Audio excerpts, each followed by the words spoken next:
बिस्मिल्लाहिर्रहमानिर्रहीम। अस्सलाम वालेकुम। मैं हूँ आपकी उर्दू की मुअल्लिमा राहिला समीर और जैसा कि आपको पता है कि हम पढ़ रहे हैं उर्दू बराए जमात हफ्तम। और आज जो हम इसका सबक पढ़ रहे हैं वो है चौथे बाब का दूसरा सबक, जिसका उन्वान है गज़ल। और आज हम जो इसका हासिल ताल्लुम पढ़ रहे हैं वो है मंशा और मकसद के हवाले से दुरुस्त उतार चढ़ाव और रवानी से नज़्म नसर पढ़ सके। ये पढ़ना से ताल्लुक़ रखता है और ये लिखना से ताल्लुक़ रखता है। आज दो हासिलात ताल्लुम जो है हम सीखेंगे। नज़म के अशार की हवालों के साथ तशरीह लिख सके। तो आज का जो ये दो हासिल ताल्लुम है, आज हम आपको ये दोनों बातें जो है सिखाएंगे। सबसे पहले ये कि जब मैं पहले भी आपको सिखा चुकी हूँ कि किसी भी नज़म को हवालों के साथ तशरीह कैसे करते हैं, और ये भी आपको सिखाया जा चुका है कि उसको तलफ़्फ़ुज़ से और तरन्नुम से कैसे पढ़ते हैं। तो वीडियो को पॉज़ करें, ये एक नज़म है, इसको आपने दुरुस्त तलफ़्फ़ुज़ के साथ पढ़ना है। शाबाश, आपने बहुत अच्छे तरीके से ये सरगर्मी मुकम्मल कर ली है। आज के सबक की जानिब बढ़ते हैं। आज का हमारा सबक ये है कि नज़म के अशार के हवालों के साथ तशरीह कर सके। आज हम गज़ल की तशरीह करेंगे, ठीक है। गज़ल के लग़वी मायने ये है कि औरतों से बातें करना। गज़ल में क्योंकि जज्बात का इजहार किया जाता है और इसके जो अशार हैं वो नज़म से ज़रा मुख्तलिफ होते हैं। नज़म में तमाम अशार एक ही मौजू के मुतल्लिक होते हैं, लेकिन गज़ल के हर शेर का मौजू मुख्तलिफ हो सकता है। आज हम गालिब की एक गज़ल पढ़ रहे हैं और जिसका हम आपको मतलब भी बताएंगे और इसकी तशरीह भी करेंगे। पहला शेर है, कोई उम्मीद बर नहीं आती, कोई सूरत नजर नहीं आती। उम्मीद बर ना आना, उम्मीद पूरी ना होना, कोई आसार ना नजर आना, कोई सूरत नजर नहीं आती, कोई आसार नजर ना आना। यहाँ पर शायर जो है वो गालिब के मुतल्लिक आपको बता दूं थोड़ा सा कि वो एक कादरुल कलाम शायर हैं और बहुत अच्छी उन्होंने शायरी की है और बहुत अच्छे अल्फाज इस्तेमाल किए हैं। यहाँ पर वो कह रहे हैं, एक मायूसी किसी कैफियत का वो इजहार कर रहे हैं कि जो उनके दिल में आरजू है, तमन्ना है, वो पूरी होने की कोई भी सूरत उन्हें नज़र नहीं आ रही, कोई ऐसे आसार पैदा नहीं हो रहे। उन्होंने बहुत ज़्यादा कोशिश भी कर ली, दुआएं भी कर ली और जिद्दोजहद भी कर ली, सब कुछ करके देख लिया, मगर उनकी जो आरजू है उसको पूरा होने के लिए कोई भी आसार नज़र नहीं आ रहे हैं। दूसरा शेर देखें, मौत का एक दिन मुअय्यन है, मुअय्यन है मुकर्रर है, नींद क्यों रात भर नहीं आती। बहुत ही आसान सा शेर है, जिसको पढ़ें तो इसका मफ़हूम वाज़िह हो जाता है। इसमें शायर कह रहे हैं कि अल्लाह ताला ने मौत का एक दिन मुकर्रर कर रखा है और मौत एक ऐसी हकीकत है जिस तरह के ये हकीकत है कि कल सूरज निकलेगा, इसी तरह मौत का भी एक दिन आ जाएगा और हम सब ने इस फानी दुनिया से रुखसत होना है।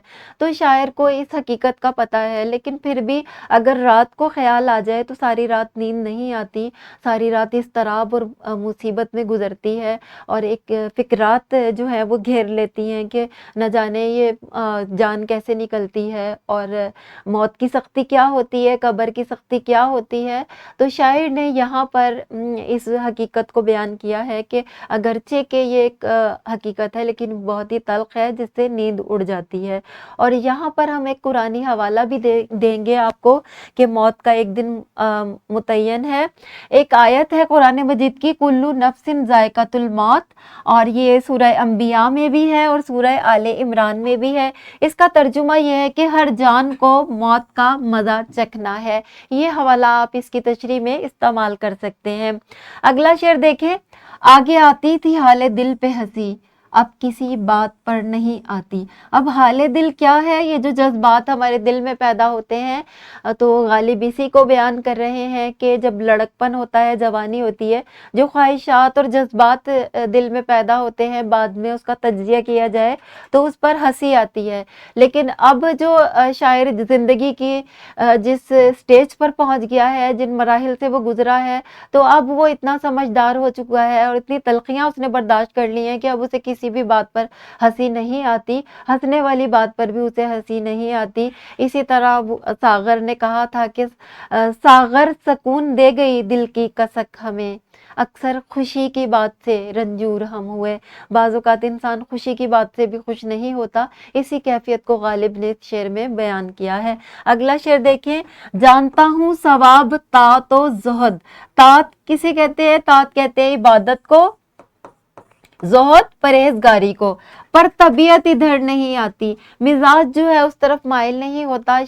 गालिब ने यहाँ पर इस हकीकत का इजहार किया है कि गालिब को पता है कि इबादत और परहेजगारी का अजर बहुत ज़्यादा है, लेकिन जो उसकी तबीयत है वो इबादत गुजारी की तरफ नहीं जाती। ये एक अवामुन नास की तकरीबन ये एक कॉमन प्रॉब्लम है, हम कह सकते हैं कि मुश्तरका मसला है कि हम चाहते हैं कि हम बहुत ज़्यादा इबादत करें, लेकिन दुनिया की रंगीनियाँ इतनी ज़्यादा हैं कि हम जो हैं वो ना चाहते हुए भी उसमें गुम हो जाते हैं और इबादत और परहेजगारी को ज़्यादा अहमियत नहीं देते। तो यहाँ पर गालिब ने अपनी फितरत को बयान किया है कि मुझे ही सब कुछ पता है कि इबादत का बहुत ज़्यादा सिला है, लेकिन जो है मेरी तबीयत इस तरफ माइल नहीं होती जैसे कि आम इंसान की नहीं होती। इसी तरह गालिब ने भी अपनी तबीयत का इजहार किया है।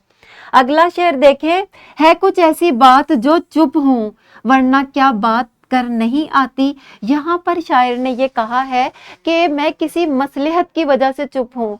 ये ना समझा जाए कि मैं किसी कमज़ोरी की वजह से चुप हूँ। अगर मैं चुप हूँ तो इसके पीछे कुछ मकासिद हैं, कुछ वजह है जिसकी वजह से मैं चुप हूँ। इसको मेरी कमज़ोरी ना समझा जाए, और ये बात नहीं है कि मुझे बात नहीं करनी आती। शायर को बहुत अच्छे तरीके से अपनी बात को वाज़ह करना आता है, मगर वो किसी वजह से चुप है। तो किसी शायर ने कहा था कि ये और बात के मिंबर पर जाकर कुछ ना कहें, खामोश लोग भला के खतीब होते हैं। तो इसी तरह शायर ने भी अपने जज्बात का इजहार किया है कि खामोशी को मेरी कमज़ोरी ना समझा जाए, मुझे बात करनी आती है लेकिन किसी मसलहत की वजह से मैं चुप हूँ। और यहाँ पर एक और शेर का भी हवाला दिया जा सकता है कि रुसवाई से डरती हूँ आता है मुझको वरना, शीशे के मकानों पे पत्थर भी चला देना। बहुत सारी बातें होती हैं जिसकी वजह से इंसान खामोश हो जाता है। इसका मतलब ये नहीं होता कि उसको अपनी बात कहनी नहीं आती। मुझे उम्मीद है कि आपको बहुत अच्छे तरीके से इन अशार का मतलब समझ में आ गया होगा। एक इनफरादी सरगर्मी है जो तमाम बच्चों ने करनी है, वो ये है कि गज़ल को आपने आहंग और लय का ख्याल रखते हुए मुतरन्नम अंदाज में बुलंद ख्वानी करनी है। तमाम बच्चों ने ये काम करना है ताकि उनको अशार पढ़ने अच्छे तरीके से आ जाएं। घर का काम आपका ये है कि दर्ज झेल की आपने हवालों के साथ तशरीह करनी है। ये दोनों इसी गज़ल के आखिरी अशार हैं जिनकी तशरीह आपने करनी है। ये एक वर्कशीट है जिस पर आपने अशार की तशरीह लिखनी है। मुझे उम्मीद है कि आपको हवालों के साथ तशरीह भी करना आ गई होगी और नज़म को पढ़ना भी आ गया होगा। मिलते हैं अगले लेक्चर में, तब तक के लिए अल्लाह हाफ़िज़।